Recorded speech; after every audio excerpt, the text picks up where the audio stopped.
Hi, I am Robin Nicol, one of several hundred theater professors in this country. And I'm here to introduce Kevin Loring. Kevin Loring is a Canadian playwright, actor, and writer. As a playwright, he won the Governor General's Award for English Language Drama, the Herman Voden Playwright Competition, and the Jesse Richardson Award for Outstanding Original Script, and was nominated for the Dora Mavor Moore Award for Outstanding New Play.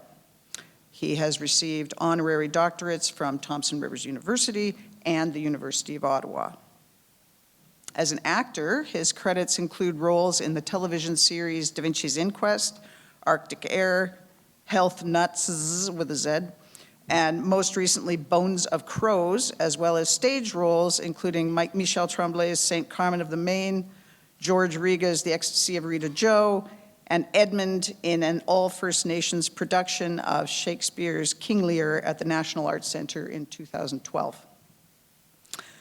An Inklakapma from the Lytton First Nation in British Columbia, he attended TRU, then University College of the Cariboo, for a short time before studying theatre at the prestigious Studio 58 theatre program at Langara College in Vancouver. In June 2017, Loring was selected by the Natition Foundation as a recipient of the Reveal Indigenous Arts Award, which honors Indigenous Canadian artists across disciplines. He created the Songs of the Land project in collaboration with 5 separate organizations in his home community of Lytton, BC. This project brought traditional Inklakapma songs and stories recorded on wax cylinders at the beginning of the 20th century to contemporary audiences. This work informed the Battle of the Birds, a play which debuted at the Lytton River Festival in 2015 and was restaged in Ottawa in 2019. It also spurred The Boy Who Was Abandoned, a second production which debuted in Lytton in September 2016. Loring has been the artistic director for Indigenous theatre at the National Arts Centre in Ottawa since its inception in 2017. He has served as the co-creator of the Talking Stick Festival, as artist in residence at the Vancouver Playhouse Theatre, as artistic director of the Savage Society in Vancouver, and as a documentary producer of Canyon War, The Untold Story. In 2023, he co-authored a book, Lytton, Climate Change, Colonialism, and Life Before the Fire, with fellow Lyttonite and crime writer Peter Edwards. Told from their shared perspective, an Indigenous playwright and the journalist son of a settler doctor, Lytton portrays all the warmth, humor, and sincerity of small-town life. A colorful little town that burned to the ground could be every town's warning if we don't take seriously what this unique place has to teach us. And finally, his play, Little Red Warrior and His Lawyer, a Trickster Land Claim Fable, previews tonight in Kamloops at Western Canada Theatre and runs until March 2nd. And I guarantee you don't want to miss it. Kevin Loring.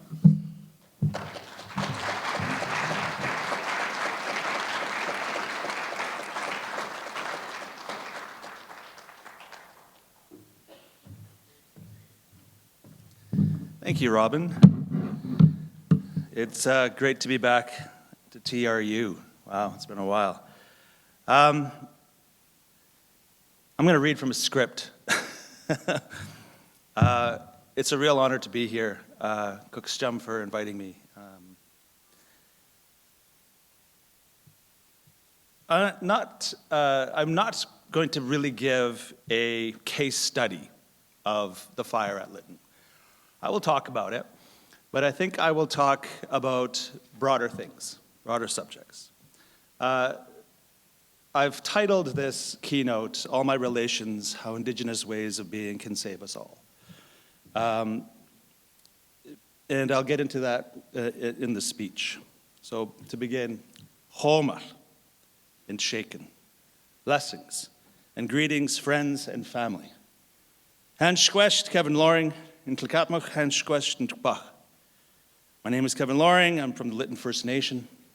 I was born and raised in Lytton, BC, Clicomchin in our language, which means where the rivers meet. A deeper meaning of this place name is the place inside the heart where the blood mixes. My family comes from Mechampton, which means many snakes, today known as Snake Flat. And some of my family from Snake Flat are here today. Cookstrum. My Intlagabmak name is Inkbach, which means the transformer aspect of coyote. And I am truly honored to be here. I want to thank Ted for that beautiful welcome song and prayer to our hosts, the Secwepemc, for their generosity, hospitality, and continued stewardship of their sacred Timuch, their sacred homelands. As an Intlagabmak, I want to acknowledge their leadership and our ancient relationship as neighbors and relatives over many thousands of years, since time immemorial. I have family here in Kamloops and family who are members of Tecumloops Te Secwepemc. Stay up to the Secwepemc for your leadership and stewardship of these lands. I am forever grateful to this university and the time that I spent learning and growing here. So Kukshcham, thank you to Dean Booth for inviting me to this incredible event and for giving me the honor of presenting this keynote address. I can only hope that I will live up to the confidence you have in me to be able to deliver something that is meaningful, thought-provoking, and relevant to the conversations you'll be having during this important conference. To be sure, I'm not an expert in the field of sustainability. I'm a storyteller. I'm a documentarian and a playwright, an author, an actor, a director, and a producer. So I do hope that what I have to share resonates with you.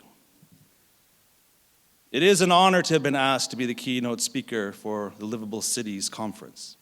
The topic of my talk today is All My Relations, how the climate crisis is coming for all of us, and how Indigenous ways of being can save us all. Now, I know that that title is a bit much. And to be totally transparent, when Doug reached out to me to ask me for the title of the speech, I hadn't written it yet. And so I came up with something in the moment that I thought encompassed my thoughts on the issue. The first part, All My Relations, is a common Indigenous blessing I heard a lot in ceremony. It is a way of acknowledging our shared connections. And when we pray, it's a way to send those prayers and those good thoughts to everyone and everything that one is in relationship with. That can be friends and family, but it also extends to all of creation that you are in relationship with. The animals, the plants, the land itself. It is a way of acknowledging our shared experience as beings of creation. The subtitle of this speech, How the Climate Crisis is Coming for All of Us, pretty self-explanatory. We're fucked. The second part, and how Indigenous ways of being can save us all, is perhaps a bit overlaunched, because I think we have some concepts that can help us as we stare down the threat of climate crisis, but I actually don't think that we can be saved from it. The crisis is here, and we have to survive it. There's no stopping it. It's coming. We have already put into the system, what we have already put into the system is not easily reversible, and what we continue to put into the system is going to impact the planet for centuries to come. Whether we turn the planet into a true twin of Venus, or if the ocean currents stall and we return to another ice age remains to be seen. What is clear is that we're going to have to become resilient to rapid and violent shifts in our climate and the challenges that poses for the ecosystems that sustain us. What I hope to offer in this keynote are some thoughts about the direction we're heading and some thoughts about our relationship with the land and how some Indigenous ideas can help us as we enter into this cumulative phase of the Pyrocene. As this is the Livable Cities Conference, I'm going to share some thoughts about place. And I'm going to talk a bit about transformation, which, despite what Hasbro might have to say about it, is a very Indigenous concept. We are in an era of transformation. The rate of change within our systems, both natural and man-made, is unprecedented. We are clearly at a crux in our evolution as a species, with each and every one of us being directly impacted by the changes that are unfolding every day. The rate of change is so fast that we struggle to keep up and to respond appropriately. As our climate changes around us, we are pushed further and further apart from each other, physically, but also socially and politically. Our technology is evolving from being tools that we use to tools that use us. We are becoming less and less connected to reality, to the land, to each other. The information space is as polluted as the oceans, rivers, and atmosphere. Despite overwhelming evidence, we even fight over whether or not climate change is happening at all. Or if we agree that it is happening, if there is anything we can do about it. And if we agree that there may be something we can do about it, who the fuck is going to pay for it? Besides, why should it be our problem? We're only responsible for 1.6% of the global emissions, despite being 0.00525% of the global population. But no matter. Why should we be on the hook to change anything? It's too expensive. So let's not do anything, and let's let the next generation sort it out. Science got us into this mess, so science is going to get us out of it, right? But today, science is challenged not just by other scientists, but by people who have little education or understanding at all, but who have access to a global platform filled with like-minded skeptics who amplify and disseminate this toxic hooch. Mistrust of science is growing. People who deny the findings of scientists are happy to post about how full of shit scientists are with the technology that was built on the back of our accumulated sciences.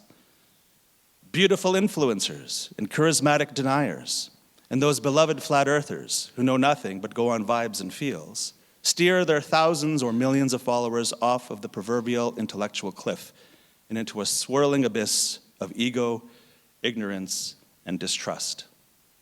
From vaccine skeptics to windmill and contrail alarmists who are bombarded with diabolical parasitic conspiracies that cloud the rationality of millions. The ideas can sway elections, influence behavior, and now are the talking points of the President of the United States. We have become isolated, quasi-cybernetic dopamine junkies clicking our lives away, doom-scrolling down the rabbit holes of nonsense that is the digital wasteland we've created. Our algorithms feed us our chosen realities, even as we turn our ecosystems into actual wastelands. How do we even approach sustainability in this climate? The socio-political order is being upended in a way that we haven't seen ever. Our vital ecosystems face contamination and collapse, and our social fabric tears from the tensions within. Our ever more polarized society quakes and reels from the shock of the pace of change that we are experiencing. We must, as the saying goes, adapt or die. But we are caught in an ever-escalating cycle of reaction, which triggers our innate fight-or-flight responses. And as these stressors amplify, we cascade into ever deeper fight-or-flight responses. And down the spiral we go. Reacting to crisis instead of acting. Panicking instead of planning. And as our natural and human-made systems collapse around us, we struggle to adapt to the last crisis, even as new ones continue to impact us. What are we doing? How do we get ourselves out of this mess? How can we live simpler and with consciousness towards our relationships with each other and with the land? Or maybe the real question is, do we even want to? Indigenous people who are connected to their communities and territories have a deep connection to place. There are rocks on the river where we fish near my hometown of Lytton that have been polished by the thousands of years of fishermen tying themselves to them to save themselves from falling into the river while they dip net for salmon. We still tie ourselves to those same rocks to this day. The fishermen who use that spot and tie off on that rock are practicing a relationship to place that is older than the pyramids. It's just a practical thing. But it's also remarkable and simple at the same time. We go to a site to access a resource, and our activity there is recorded in the geology over millennia. It is natural and logical. But whenever I go there and I see that rock, knowing what I know of its history connects me to the ancestors who have used it going back thousands of years. And in that instant, I'm humbled to have a broader sense of my small place in the world and through time. The known archaeology in this area is at least 7,000 years old, but there are sites in our geologic neighborhood that are older. We have lived here, as the saying goes, since time immemorial. But our stories tell of an even earlier time than that, the time before time, what could be described as our mythic era. And we have many stories that speak of this era in creation. These stories are connected to the land through an association with geologic landmarks. There are large transformer stones, lakes, and mountains that have stories associated with them. And these stories require knowing the land and where they come from to be able to tell them correctly. I'll get into this a bit later. Right now, I want to share with you my own origin story as it relates to this place, TRU. Upon graduating high school in 1992, I came here to attend what was then Caribou College. And while I was here, it transformed into the University College of the Caribou. Over the years, it has evolved even further, kind of like a Pokemon. And now, it's all grown up into its most powerful aspect, Thompson Rivers University. It was during this school's earlier incarnations that I attended and was fatefully bitten by a radioactive theater bug, which sent me on a path less traveled towards a career as a professional theater artist. I started out my education here wanting to be an engineer and ended up an actor. How's that for STEM advocacy? Way to go, TRU, turning aspiring engineers into out-of-work actors. But in all honesty, this path has fed me, housed me, and enabled me to raise a family doing what I love, telling stories. And it all started here. So stay up. It's great to be back. To be totally honest, for a good portion of my time here, I was kind of lost. When I arrived here, I was only 17. There weren't many Indigenous students here at that time. I felt pretty isolated at first, but eventually I got some roommates. I was one of the first students to live in what were then branded the blue roof dorms across the street at Upper College Heights. Now the place is almost unrecognizable to those early years. In my second year here, my father, who was a logger, was killed at work while I was just starting the winter semester. Maybe it was him calling, just kidding. This sent me on a bit of a spiral, but I stayed in school. And having my classes to focus on helped me to be rooted to something while I went through that awful time. I shifted from my science courses to a general arts program, partially because I thought it would be easier, to be honest. This exposed me to a lot of ideas and interests, and I began to follow my interests instead of what I thought I should do, accumulating experiences and accumulating credits in multiple unconnected disciplines, learning about systems, conversations, stories, partying my ass off like any good student. TRU was a place of transformation for me. I grew into adulthood and learned a lot here. For a time, it was home. I didn't know it at the time, but I was building a broad foundation of interests that have served me throughout my life. I even tried out for the Sun Demons volleyball team. Now, I'm maybe 5'7" on a tall day, so but a lot of my friends on the team were having a lot of fun, and I was having serious FOMO. Spoiler alert, I didn't get into the team. But I tried, and I made some lasting friendships here and had many wonderful experiences, which I carry with me today. But it was following my interest in stories that I stumbled upon my calling in Ginny Ratsoy's Can Lit course, where I had to read a play by renowned trailblazing Indigenous playwright Thompson. And this is where I first encountered Indigenous theater. I had to memorize my first monologue of an Indigenous character. I stood in front of my class, dropped into character, And when I was done, the audience, my classmates, applauded. And I was hooked. I entered an intro to theater class the next semester and auditioned and was cast in my first play here at the Clock Tower Theater, where I was on stage the entire time, but had one line at the very end of the play. The line was, check. I asked my prof, where do I do this for real? She laid out 3 pamphlets: the National Theatre School in Montreal, the University of Alberta Theatre Program, and Studio 58 at Langara College. I chose the latter. Being in Vancouver, it was closer to home. I auditioned against 850 other hopeful candidates, and having but one play under my belt, playing a character with a one-word line, I got in. I studied there for 3.5 years and began writing plays as part of my classes. Turns out I had a bit of a knack for it. One of those plays I started writing at theatre school I am putting on this week at Western Canada Theatre. Tonight, in fact, is our first preview, and we run until March 2nd, as Robin said. Hope you'll all have a chance to see it. Now my plays are taught in high schools and universities across the country, including, I believe, at this one. So I'm very much have this place to thank for my humble beginnings. One day, while searching in the library here as a young student, I came across a complete set of first edition field notes about the Ntlaka'pamux, written by ethnographer James Alexander Tate.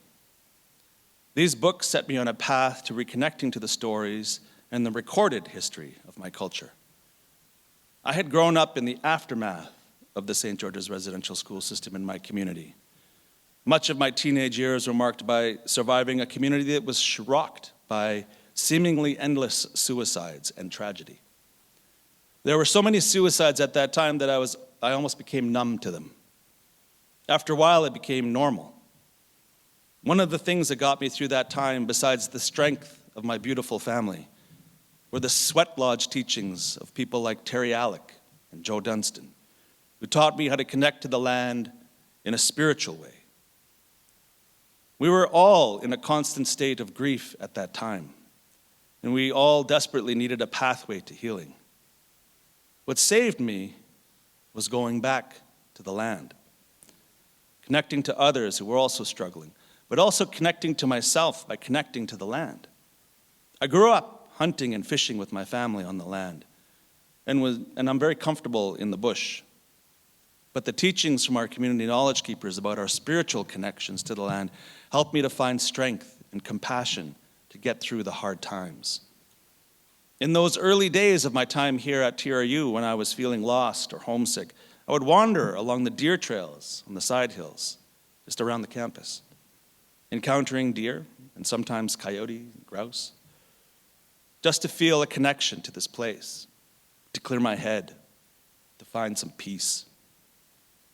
Tate's field notes opened up a whole new perspective on our traditional way of life before the era of residential schools and potlatch bands and pass systems.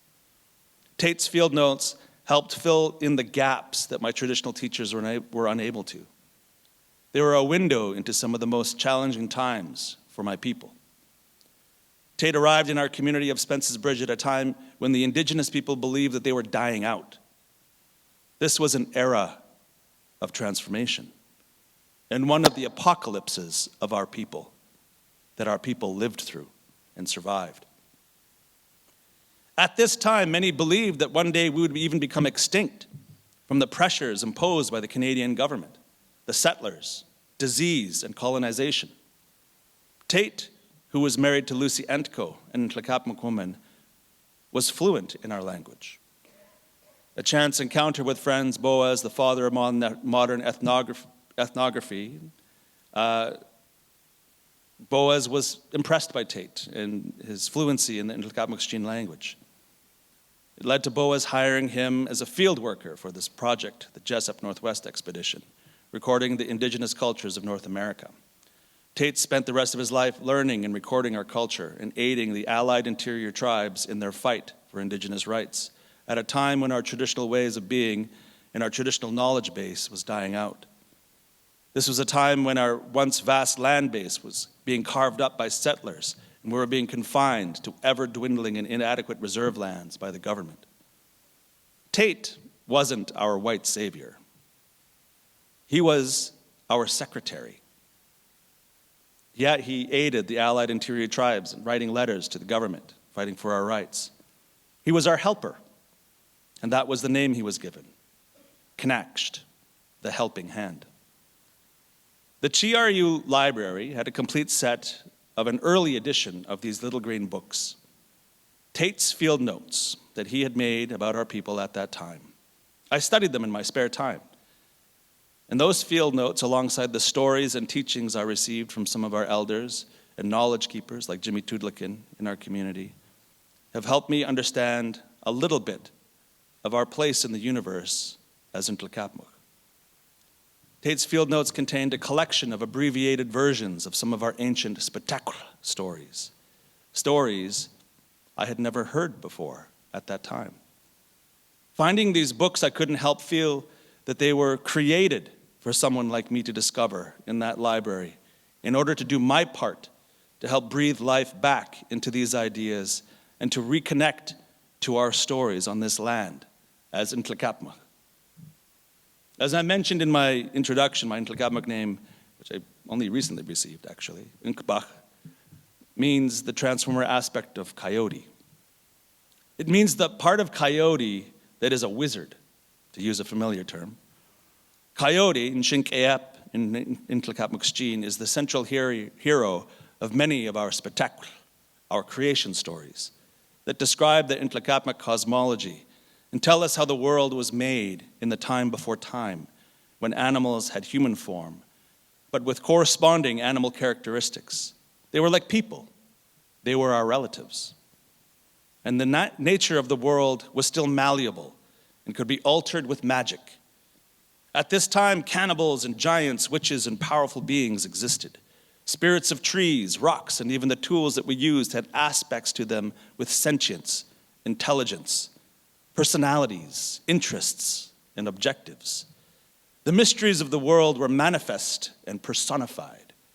Blankets and combs, feast dishes and spoons were embedded with not just spirit, but sentience. To describe this time, we shared spectacle, parables, stories with moralities and lessons encoded with cultural knowledge and law that represented our understanding of our universe. These stories are thousands of years old. Some of them speak of animals that do not exist here, but many thousands of kilometers away, like antelope, which we probably hunted for in present-day Idaho and Montana. They tell of geologic events like floods and earthquakes and great fires. They describe the creation of things like cloudy days or why certain species of animals are found in certain locations. They tell of the birth of death in our universe, decided on by a council of bugs. They also tell us how we should treat each other and walk in this world in a good way, even during crisis. In this original era, the animals, the people, the plants, and the world around us were all deeply connected. Because of this, everything has an essential spirit associated to it, an intention, and a reason for existing. In Shinkeep, Coyote is a trickster, and so his morality is a little questionable. But his actions and responses are very human, and so he is highly fallible. He's a terribly shady character, but his follies and his victories lead to outcomes that shape the world around us in small and in large ways. He's incredibly resourceful and witty, vain, and terrible. When he gets into tricky situations, he manages to find advantage through deception, cunning, and transformation. These stories helped my ancestors understand the world around them, and Coyote helped us to understand our place in them. Stories are a reflection of the belief systems of a people, and therefore the cultures that create them. In one story, Coyote releases bees and flies into the world by being disobedient.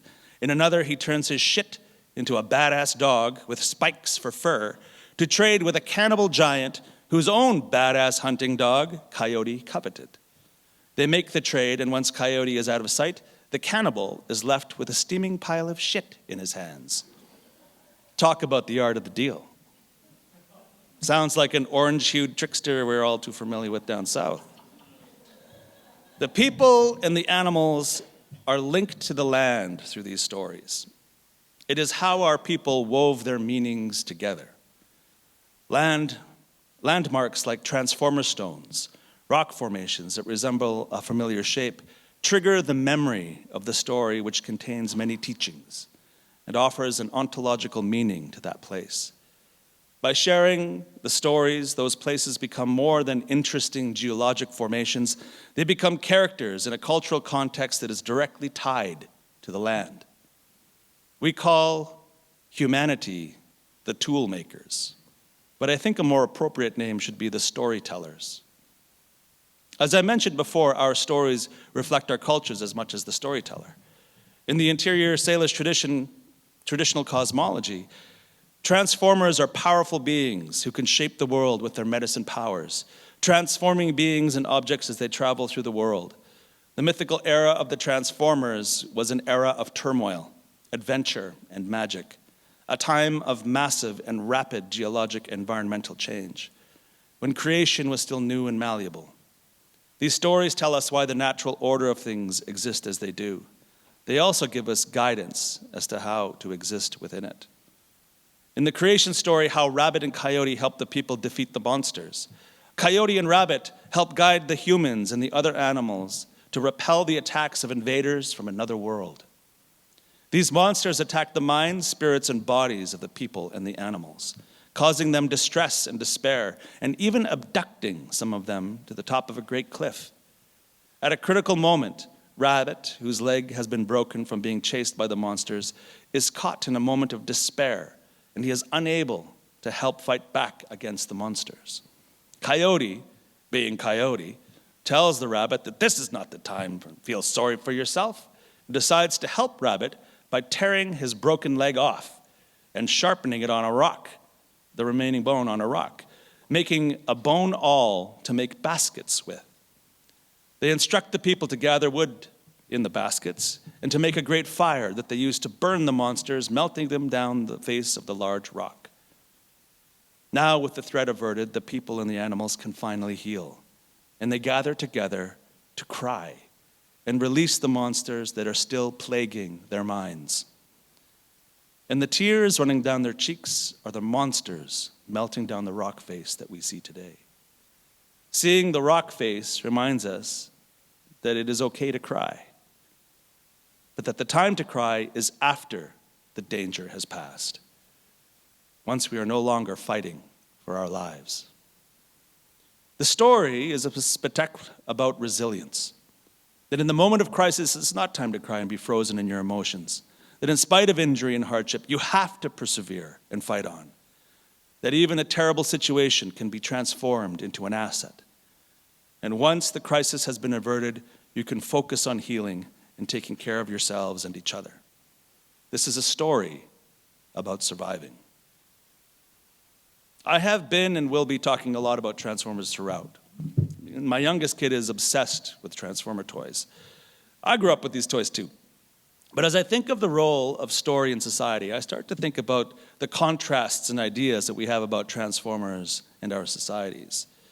Today in our modern hyper-commercial cosmology, Transformers in our common lexicon are alien robots disguised as vehicles fighting a binary forever war between an ultra-militaristic fascist junta led by a literal gun, who later evolves into a tank, against a populist rebel militia led by a Mack truck. Distinguished by their compassion or lack thereof, these illegal aliens, having destroyed their own world, are constantly in search of fuel to prosecute their forever war. Disguised as the products of our industrial complexes, with their corresponding mechanical characteristics. These machines have sentience, intelligence, personalities, interests, and goals. They are constructs of our imaginations, of course, characters that we've made up.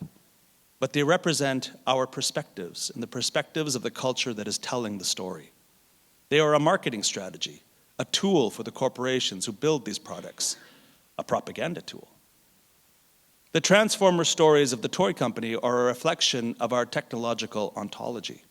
The marvelous toys they manufacture and sell represent anthropomorphized internal combustion engine machinery that is used to actually transform the real world.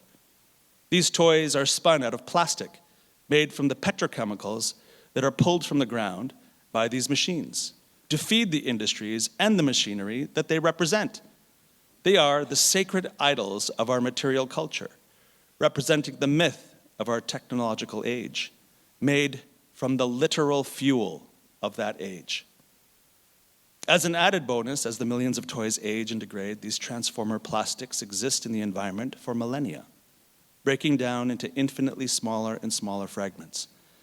Little plastic machines that accumulate in the food chains and water table and will linger long after the human civilization that built them ceases to exist. The moral of the transformer myth as told by Hasbro is that there is a red team and a blue team. They are distinguished by their capacity or utter lack thereof for compassion, and they will always fight.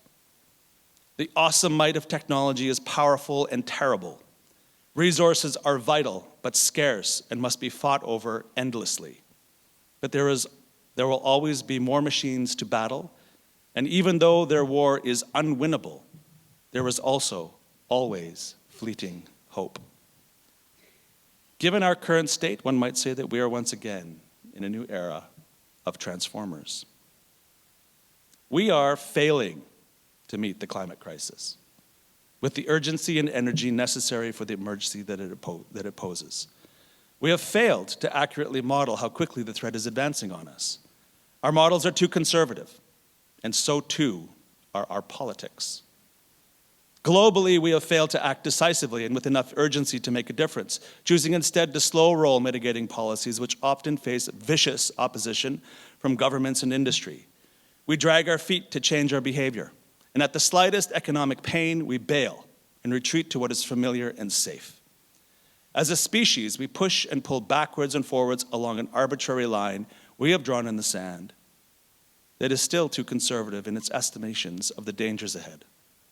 While emissions and temperatures continue to rise, we fight over which technology will save us, without disrupting our economic models or our behavior, without changing our perspective of our place in this world, all the while continuing to increase consumption and emissions, hoping technology will save us. We have begun to prioritize artificial minds over the minds of our children and citizens. The Americans are in the process of dismantling their institutions in order to remake them into fascist machines ready to do their bidding for their new king. They are dismantling their Department of Education while they build new data centers to feed their nascent AI tools. They are diverting the electrical grid to power these data centers, digesting massive amounts of power, to incubate and grow artificial sentience, which is growing exponentially as we sit here today, right now, this instant. As we feed it more and more of ourselves, these AI tools voraciously gobble up our knowledge and creativity, and eventually our jobs, and very soon, our free will. These will be the new transformers, actual robots even, with sentience, intelligence, with goals and ambition, but devoid of spirit.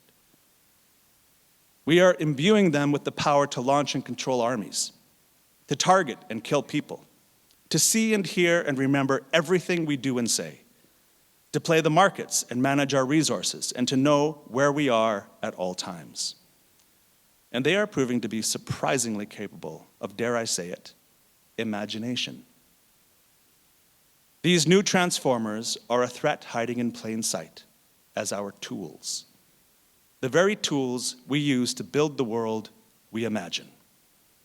We tell ourselves that these new intelligences will help us fight climate change, even while we hook more and more of our power grid to them. Our own minds are clouded and confused by all the noise we are creating in the world. All the information, all the stories, all the truths and lies look the same now. Despite the best efforts of academics and scientists, we have failed to effectively communicate the urgencies of the impacts of the climate crisis to broad swaths of the population. We've even turned people against the meager measures that we have devised to mitigate the problem. We continue to build our cities in paths of disasters waiting to happen. We continue to downplay the possibility of these disasters because we are almost incapable of thinking along even small geologic timescales. We know that a great flood has happened regularly in the past along the Pacific Northwest. We know that the big one will hit at some point in the next few hundred years. Yet we continue to build in the most vulnerable areas. We can't help ourselves. The new St. Paul's Hospital in Vancouver is being built directly in the path of a likely future tsunami. We know that LA is built along the edge of the desert, and the Santa Ana winds are constant, and so the recent California fire was predictable and unavoidable, even to some degree, given the history there. And yet the local and state governments cut firefighting resources, even though Western North America has been in drought conditions, facing down the driest decades since 800 AD. The failures of successive governments to effectively plan and adequately be prepared and cautious enough to mitigate the dangers is clearly evident in this example and many others, because it's costly. And really, that is always the issue. We choose against our best interests over and over again because who is going to pay for it? It's too expensive. And well, not in my backyard. Well, actually, it is in your backyard. It's in all of our backyards. The Jasper Fire, the Fort McMurray Fire, the Lytton Fire, the California Fire, all glaring examples of the changes in our environment, in our backyards, and our inability or unwillingness to adapt and mitigate the dangers. These are all a direct result of the change in our climate. That is a direct result of the choices we have made and the priorities we have committed to, and our lack of foresight and our disconnection to the land. The carbon tax originated as a market-based cap and trade scheme supported by both conservatives and liberal governments and implemented by the liberals when they came to power. It was viewed as a limited measure, a common-sense, market-based approach. By some estimates, carbon pricing in BC reduced emissions by 5 to 15%. Yet through rage farming and scapegoating, the current leader of the PC party has effectively made this pillar of the country's climate policy a political turd. Kind of like Coyote marketing his own turd to get what he wants.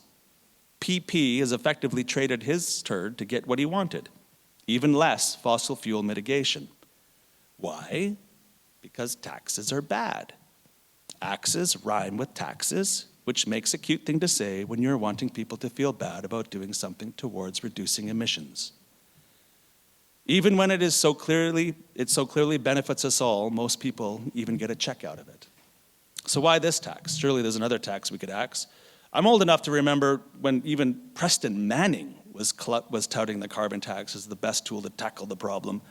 And now even the Liberal Party leadership candidates, even the ones who engineered it, want to axe the tax for the next election. It's the centerpiece of their own climate policy. Their big shkookum dog, traded for poo-poo by pee-pee. Now you can have feels about the carbon tax either way. I don't care. The point is, it was a basic measure, not a radical move, a market-based approach to an existential threat posed by our industrial activities. So the consumer-oriented market-based approach has failed, at least in this iteration. So now what? Its vulnerability as an idea was not that it wasn't effective or beneficial, it's that it was aimed at the end user, to incentivize change in behavior and consumption. This is what is needed. But opposition to climate change is not just a problem. But opposition to climate change as not just a problem, but as a concept is the challenge here. The disbelief that anything is wrong, or maybe the belief that even if there was something wrong, that there is nothing we can do. And besides, once again, doing something is expensive. Well, I guess there's always Mars. Remember when Elon was going to save us all with his cars and his rockets? Man, I miss those days. Oh, Jesus. Now that he's a Nazi, what do? I guess you could try to sell your swastika or your wank panzer for anything better. Too bad the resale value of Teslas is one of the worst on the market. Back when Elon still had Chihuahua hair and a really nice slender jawline, Tesla was the first to break through to people that an evolution, a transformation of the technology we use for transportation and domestic energy generation and storage was possible and can even be superior to the status quo of internal combustion engines and coal-fired power plants. He was the solar panel guy, the power wall guy, the EV guy. And these are all great ideas, at least in the right ballpark. And I can't help but worry that all the self-driving cars on the road are just AI-powered drones controlled by a techno-fascist with a hard-on for the good old days of 1939 Germany. That is the seductive power of billions of ego-affirming dollars that can afford good hair plugs. That power corrupts, and absolute power, that power corrupts and absolute power corrupts absolutely is absolutely the most obvious cliche here. But now at least the EV market is diverse and growing, even outgrowing Tesla's market share, which is good, and that's great. But the realization that the Iron Man of the last decade has become the Dr. Doom of this one tells us something about where we're headed, and it's not good. I'm also reminded in the most glaringly acute way that technology will not save us, that knowledge is not wisdom, and information is not understanding. That we still need to understand and connect with something greater than ourselves, than our egos. That by separating ourselves from the natural world, from the land, and the rest of humanity, by hyper-focusing on the digital world, we lose perspective.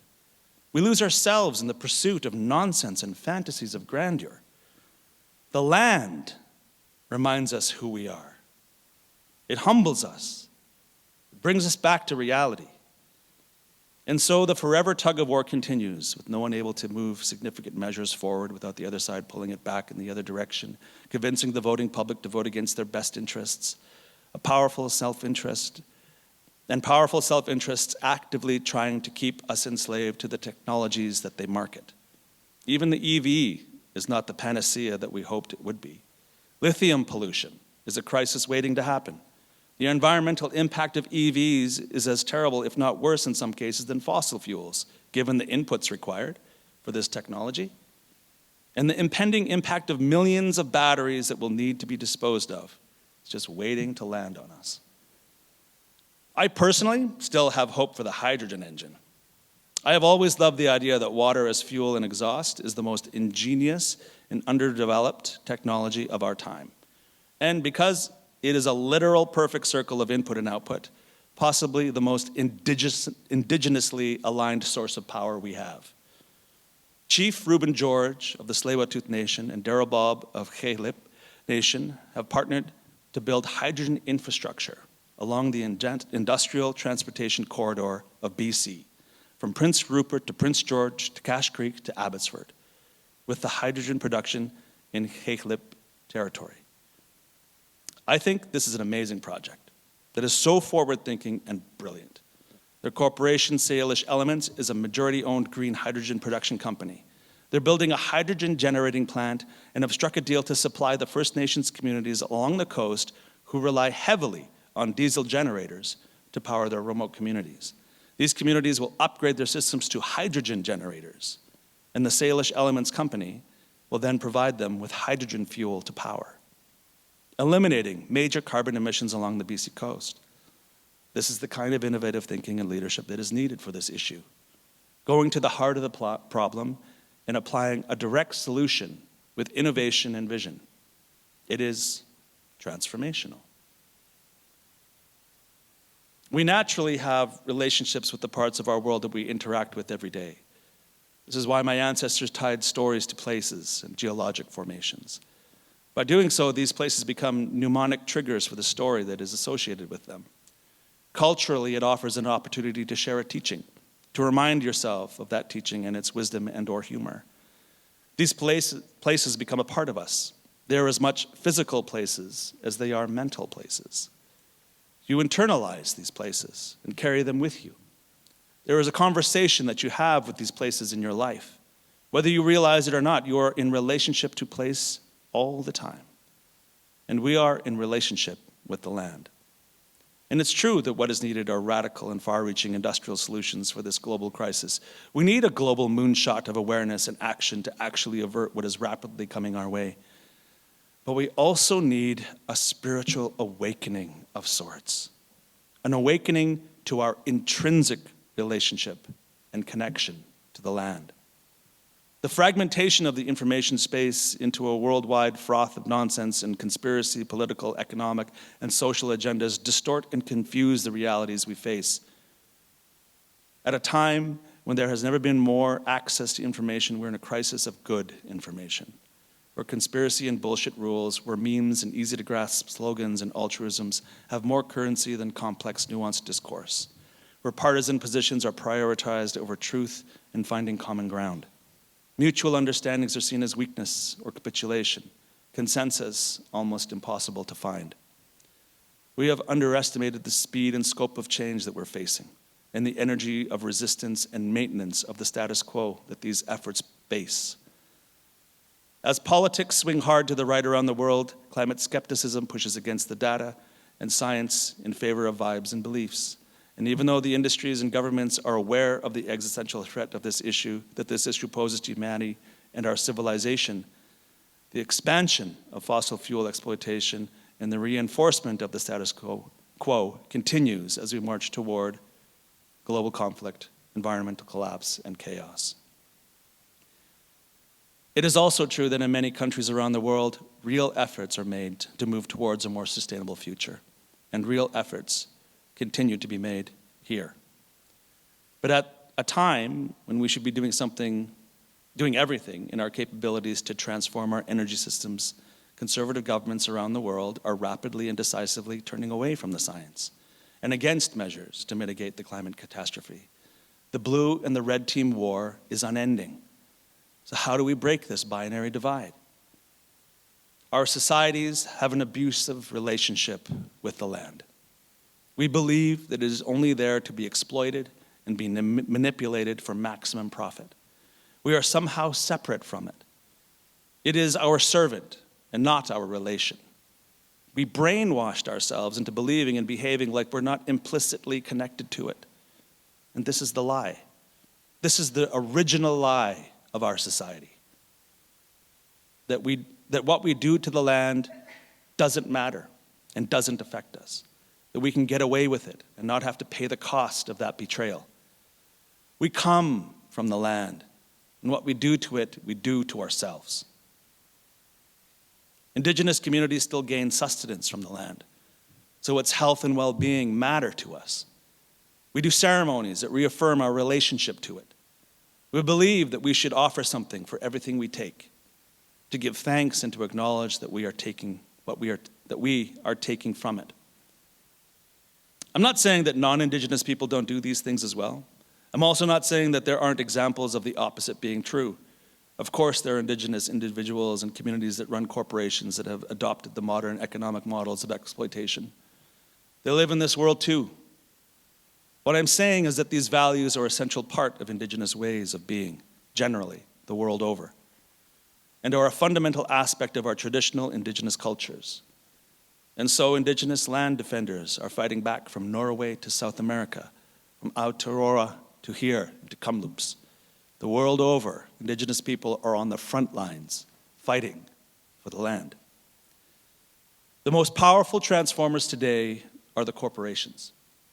These leviathans feed off of the land, consuming its resources, transforming it into outputs that it then distributes to the market, and by doing so feed the investors, the owners, and build the communities that feed the economies, and on and on and on.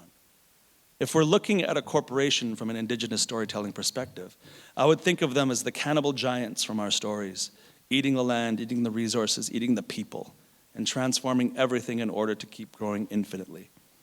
A never-ending chain of consumption and parasitation feeding off the land to build the economies that grow the communities that in turn feed the body of the beast, the corpus of the culture. Greater than a single entity but having the same rights as an individual in the society. These transformers encompass us all in their bodies. We are woven into them, caught in them whether we like it or not. They are so huge that we almost have no choice but to be caught in them. We have no choice but to feed them, unless we choose to break away entirely to live like we did before they existed, to escape, and live like Indigenous people, or Sasquatch maybe. But to what degree do these systems we've devised to create these incredible products that we use to build these amazing communities give back to the land? How much thought is given to the reciprocity we owe to the land that sustains us? We struggle to do the least we can do. We think of reciprocity as a sacrifice, not an investment or an exchange. We do have measures that we deploy to increase the productivity of the land towards the things that we want. Forestry companies will replant a cut block with a monoculture that can be harvested decades later. But that monoculture is susceptible to fire because it doesn't have the natural diversity of other species. And what is stripped from the land in a clear cut is not just the trees, but the infinite, intricate relationships that make up an ecosystem. The monocultures that replace a forest have fewer connections, fewer networks and relationships, and are more susceptible to disease and infestation. We find ourselves at a critical juncture in human history. The climate crisis is a present reality that affects every corner of our planet, from rising sea levels and extreme weather events to the loss of biodiversity and the degradation of natural landscapes. The impacts of climate change are profound and far-reaching and affect us all. The global increase in climate, exacerbated wildfires, is clear evidence that we have entered a new era of transformation as a direct result and as the cost of our pact with the transformer, fire. This era of fire that we are now seeing has been dubbed by Dr. Stephen Pine as the Pyrocene. It began the moment we as a species began using fire as a tool, and it is culminating in that tool running rampant and out of control. When I was a kid, there was a little glacier on a peak just above my hometown on the west side of the river. Throughout my childhood, it was a constant. Even in the summer, in Lytton, the hottest place in the country, 40 degrees Celsius in town, and that glacier would be there glistening in the sun at the top of the mountain. But as I got older, it got smaller and smaller. It wasn't noticeable at first, but as the years ticked along, I began to notice that it was shrinking until it completely disappeared, the year of my graduation. And for the first time in my life, in the summer of 1992, the summer I left home to come here, that summer, it wasn't there anymore. I was shocked when I noticed it. I remember turning to my cousin and pointing it out. I was like, look, the glacier's gone. And they were like, oh yeah. And we went on with our day. I still miss that glacier. I have a memory of it when I look at that mountain peak. And that memory tries to fill in the blanks of what is supposed to be there, but isn't. This is how I feel about the town that I grew up in. Lytton, that burnt down in less than an hour on the hottest day ever recorded north of the 45th parallel. A few weeks ago, as I drove through what used to be Main Street, my mind was still struggling to comprehend that what had always been there will never be again.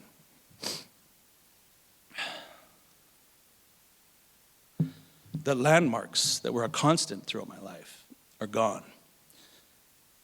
And even though the rebuild is happening now, finally, it will never be the same.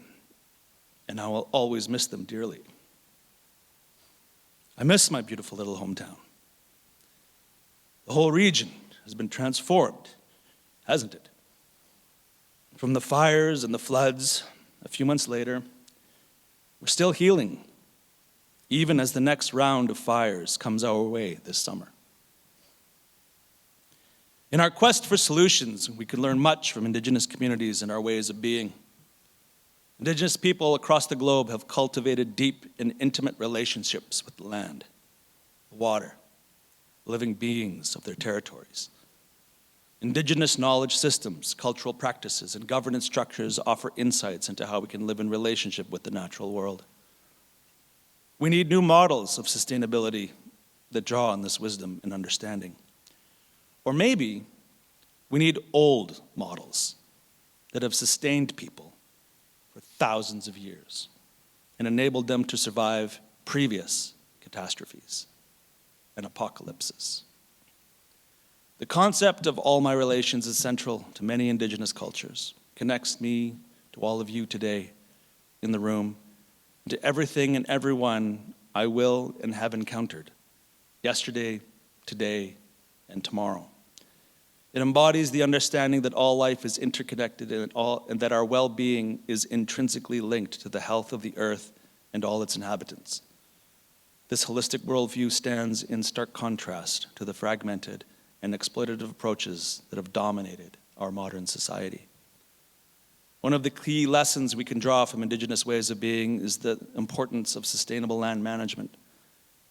Indigenous communities have long practiced sustainable agriculture, forestry, and fishing, guided by principles of reciprocity, stewardship, and respect for the natural world. These practices not only ensure the long-term health of ecosystems, but also support the livelihoods and cultural identities of Indigenous people. Integrating Indigenous land management practices can help us create communities that are resilient to climate change. The practice of traditional burns, where overgrown areas are lit in the fall or winter when the ground is cold and wet, can help mitigate the dangers of the fire season. By adopting these practices, we can protect our communities and encourage the health of sustainable habitats for both people and wildlife, creating communities that exist in relationship with the land. Water is life, and Indigenous communities have long understood the sacredness of water. Indigenous water governance systems emphasize the shared responsibility of caring for water sources and ensuring their purity and availability for future generations. As cities grapple with water scarcity, pollution, and the impacts of climate change on resources, Indigenous water stewardship offers a powerful model for sustainable water management. By recognizing the rights of rivers, lakes, and aquifers, and by involving Indigenous communities in water governance, we can develop more equitable and effective strategies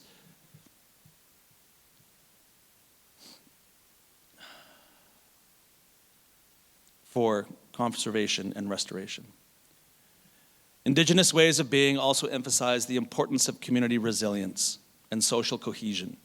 In many Indigenous cultures, community well-being is prioritized, and social structures are designed to support collective decision-making, mutual aid, and the sharing of resources.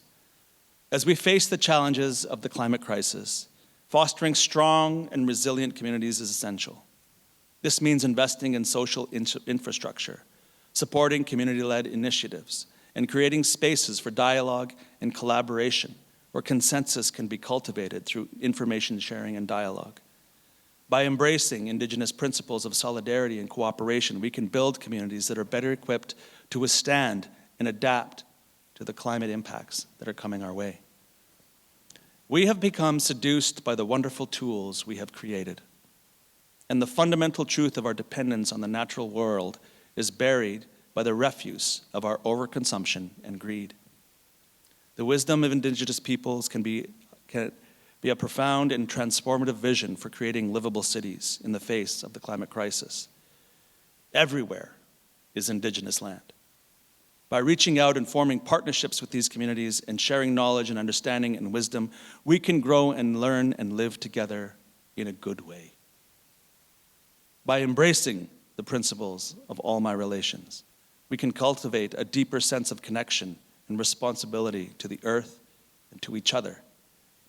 We will need each other to survive what is coming. We will need our combined wisdom and resilience to help each other and to adapt together. Let us move forward with humility, respect, and a commitment to learning from and integrating Indigenous ways of being. Together, we can create a future where we honor our relationship to each other, to all beings of creation, and to the land. Kuksjam.